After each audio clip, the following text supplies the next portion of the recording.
എന്താ ഇവന്റെ പേര്? കുട്ടിക്കൃഷ്ണൻ. ആറാമൻ കുട്ടിക്കൃഷ്ണൻ. നല്ല തലയെടുപ്പുണ്ട്, പക്ഷെ തീറ്റയുടെ പോരായ്മ കാണുന്നുണ്ട്. നാരായണ, ശ്രദ്ധ വേണം എല്ലാറ്റിനും, പ്രത്യേകിച്ച് ഇവന്റെ കാര്യത്തിൽ. ആനപ്പന്തിയിലേക്ക് കൊണ്ടുപോയിക്കോളൂ. നാടയാനെ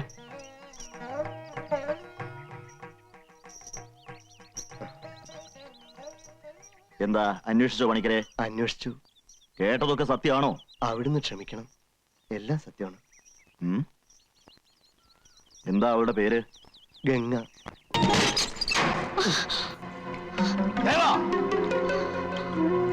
ദാസിപ്പെണ്ണിന്റെ മകളോടാ നിന്റെ ശൃംഗാരം?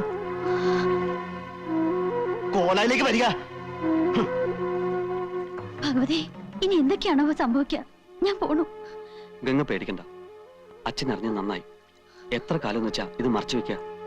എല്ലാം അങ്ങോട്ട് തുറന്നു പറയാൻ പറ്റിയ അവസരം ഇത്.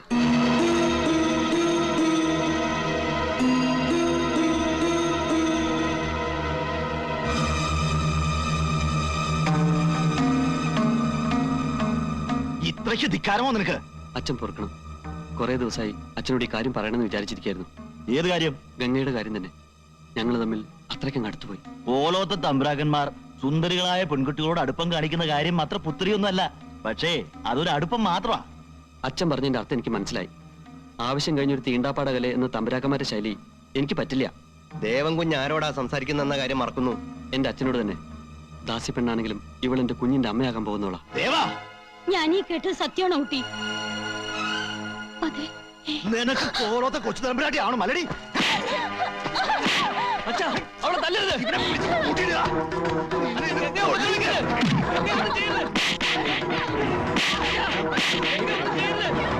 അവളെ ഒന്നും ചെയ്യില്ല.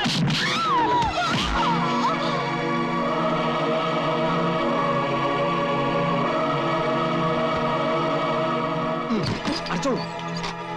വാതിൽ തുറക്ക. പഠിക്കണേ, വാതിൽ തുറക്ക. ഗംഗ ഒന്നും ചെയ്യരുത്. വാതിൽ തുറക്ക. അവളൊന്നും ചെയ്യരുത്.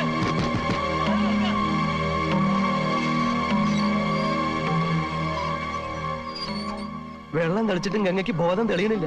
മരിച്ചു എന്നാ തോന്നണ്. ഇനിയിപ്പോ എന്താ ചെയ്യാ? മരണപ്പെട്ട് കഴിഞ്ഞാ പിന്നെ എന്താ ചെയ്യുക? ചിത ഒരുക്കി അങ്ങോട്ട് ദയിപ്പിക്ക, അത്ര തന്നെ.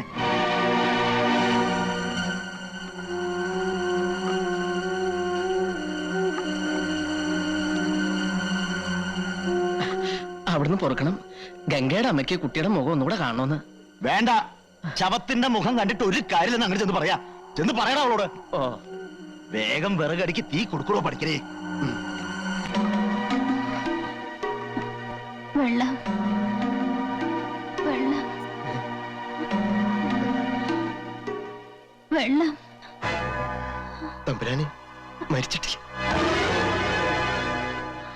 വൈദ്യരുടെ അടുത്തേക്ക് എടുക്കണോ? നാളെ നിൽക്കടാ.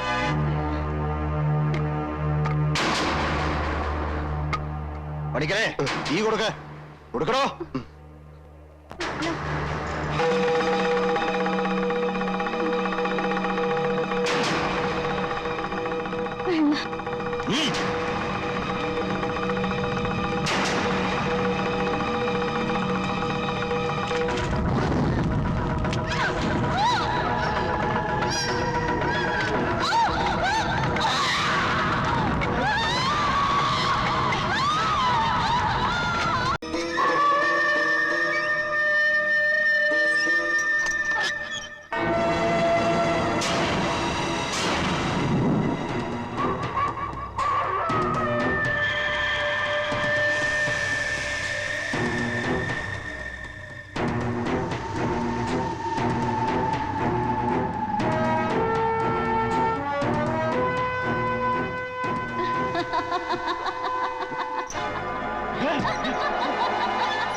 മേപ്പാടൻ എന്ന മന്ത്രവാദിയുടെ കഠിന മന്ത്രങ്ങളാൽ ചുടലയക്ഷി ബന്ധിക്കപ്പെട്ടു.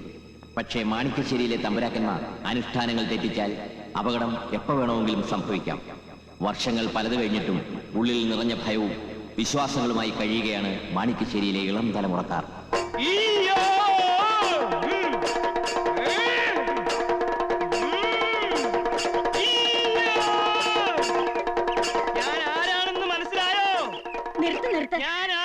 മനസ്സിലായോ കുഞ്ഞിക്കാവൂ? അടിയനോട് പൊറുക്കണം. അനേകം പരദേവതകൾ കുടിയിരിക്കുന്ന കാവിൽ ഈ എഴുന്നള്ളിയത് ആരാണെന്ന് മനസ്സിലായില്ല. രാമവർമ്മയുടെ ശരീരത്തിൽ കൂടിയിരിക്കുന്നത് ശങ്കരനാരായണൻ നമ്പിയാണ്. ഇപ്പൊ മനസ്സിലായോ? എന്റെ വല്യച്ഛ, ഞങ്ങളെ അനുഗ്രഹിക്കണേ. എന്താണാവോ ഈ വരവിന്റെ ഉദ്ദേശം? എന്റെ കുഞ്ഞുകുട്ടി പരാധീനങ്ങളെ എനിക്ക് കാണണമെന്ന് തോന്നി. ഉണ്ണികൾക്കെല്ലാം സുഖമാണോ എന്ന് അന്വേഷിക്കണമെന്ന് തോന്നി. ഇനി ആർക്കെങ്കിലും എന്തെങ്കിലും സംശയങ്ങൾ ഉണ്ടെങ്കിൽ ചോദിക്കാം. ഈ കോലോത്തിന്റെ ശാപം തീരാതെ തുടരുകയാണ്. വല്യച്ഛനെ അറിയാലോ, ബ്രഹ്മചര്യം തെറ്റിച്ചതിന്റെ പേരിൽ ഏറ്റവും അവസാനം മരണപ്പെട്ട പപ്പുത്തമ്പിയുടെയും കുമാരൻ തമ്പിയുടെയും കാര്യം എല്ലാം നമുക്കറിയാം. കർമ്മഫലമാണ്. ഉഗ്രരൂപിണിയായ ചുടലയക്ഷിയിൽ നിന്നും രക്ഷപ്പെടാൻ കടുത്ത ബ്രഹ്മചര്യവും മുറ തെറ്റിക്കാത്ത പൂജയും ശക്തനായ മന്ത്രവാദി മേപ്പാടന്റെ സ്തംഭന കർമ്മവും മാത്രമാണ് പ്രതിവിധി. പക്ഷേ ഇവിടെ അനുഷ്ഠാനങ്ങൾ തെറ്റിക്കാൻ പലരും ശ്രമിക്കുന്നുണ്ട്. മുറകൾക്കൊന്നും ഇതുവരെ ഒരു തെറ്റും വരുത്തിയിട്ടില്ല. മുറകൾ തെറ്റിച്ചത് ആരാണെന്ന് അങ്ങ് പറഞ്ഞാൽ അടിയൻ തക്ക ശിക്ഷ കൊടുത്ത് തെറ്റ് തിരുത്തിക്കോളാം. പറയാം. എവിടെ കൃഷ്ണൻ? കൈ കഴിക്കണം, ഒഴിച്ചേറിയ അതാ സൗകര്യം. കൃഷ്ണേട്ടാ, അത് ശരി, ഇവിടെ കള്ളൂടി ആയിരുന്നല്ലേ? ഞാനിന്ന് പറഞ്ഞു കൊടുക്കാം. ഞാൻ കള്ളുടിക്കേ, ഇന്ന് മദ്യ നോയമ്പല്ലേ, അതിന്റെ വഴിപാടായി കഴിച്ചതാ. മദ്യ നോയുമ്പോ? ആ, ഏകാദശി നോയമ്പ്, അമാവാസി നോയമ്പ് എന്നൊക്കെ കേട്ടിട്ടില്ലേ? അതേപോലെ മദ്യ നോയമ്പ്. ഇന്ന് മദ്യം കഴിച്ചാ പിതൃക്കൾക്ക് മദ്യശാന്തി കിട്ടുവേ. എന്ത് നോയമ്പായാലും ശരി, ദേ കാവിൽ അമ്മാന്റെ ദേഹത്ത് വെളിച്ചം കയറിയിരിക്കണോ? ചേട്ടനെ അന്വേഷിച്ചു. ഈശ്വര, ചതിച്ചോ? ദേ മുത്തശ്ശിയോടൊന്നും പറഞ്ഞേക്കല്ലോട്ടോ. എനിക്ക് പ്രീ ഡിഗ്രിക്ക് ക്ലാസ് ഉണ്ടാവോ വല്യമ്മാവ? വല്യമ്മാവനല്ല, വല്യച്ഛൻ. നല്ല മാർക്കുണ്ടെങ്കിൽ പിന്നെ മെഡിസിൻ സീറ്റ് കാശ് കൊടുത്ത് ബുക്ക് ചെയ്യണ്ടല്ലോ കരുതിയാ. ഇവക്ക് നല്ല മാർക്കുണ്ടാവോ വല്യച്ഛ? ഉണ്ടാവില്ല എന്ന് മാത്രല്ല, തോൽക്കുകയും ചെയ്യും. ഇനി എല്ലാവരും ഒന്ന് അനുഗ്രഹം വാങ്ങിക്കുക.